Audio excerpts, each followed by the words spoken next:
വിയർപ്പ് കൂടുതലുള്ള അവസ്ഥ, അതായത് ഹൈപ്പർ ഹൈഡ്രോസിസ്, എക്സസീവ് സ്വെറ്റിംഗ്, ഇത് നമുക്ക് ചികിത്സിക്കാവോ ഇല്ലയോ എന്നുള്ളതാണ് എൻ്റെ ചോദ്യം. പലപ്പോഴും നമുക്കറിയാം skin is the largest organ in our body.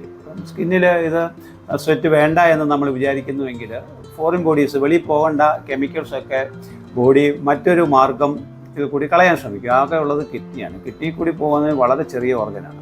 അപ്പോൾ കിഡ്നി കൂടി ഈ സോൾട്ടൊക്കെ പോകുക എന്ന് പറയുന്നത് വലിയ പ്രയാസമാണ്. അതുകൊണ്ട് സ്റ്റോൺ ഉണ്ടാകാനുള്ള സാധ്യത വളരെ കൂടുതൽ. അതുകൊണ്ട് കഴിയുന്ന എക്സസ് സെറ്റിങ്ങുകൾ കഴിയുന്നത്ര ചികിത്സ ഒഴിവാക്കുക എന്നുള്ളതാണ്. ഇനി കഴിക്കണമെന്നുണ്ടെന്നുണ്ടെങ്കിൽ മറ്റ് സിംറ്റംസ് എന്തെങ്കിലും ഉണ്ടെന്നുണ്ടെങ്കിൽ അതിൻ്റെ കൂട്ടത്തിൽ എന്തെങ്കിലും മെഡിസിൻസ് ഉപയോഗിക്കാം. അതല്ലാന്നുണ്ടെങ്കിൽ മാക്സിമം വെള്ളം കുടിക്കുവാൻ വേണ്ടി ശ്രമിക്കുക, സ്റ്റേ ഹൈഡ്രേറ്റഡ്. അതുപോലെ ഫുഡ്, പ്രത്യേകിച്ചും ഹൈ വാട്ടർ കണ്ടൻറ്റുള്ള ഫുഡ് ഉപയോഗിക്കാൻ നോക്കുക. വിയർപ്പ് മാക്സിമം ഒഴിവാക്കാൻ വേണ്ടി നോക്കുക. ഇങ്ങനെയൊക്കെയുള്ള രീതിയിൽ ചെയ്യുന്ന പക്ഷം നിങ്ങൾക്ക് ഒരു പരിധിവരെ ഈ സ്വെറ്റിംഗ് കൺട്രോൾ ചെയ്യാൻ പറ്റും. അതല്ലാതെ മരുന്ന് കൊണ്ട് മാക്സിമം ചികിത്സിക്കാതിരിക്കുന്നതായിരിക്കും എപ്പോഴും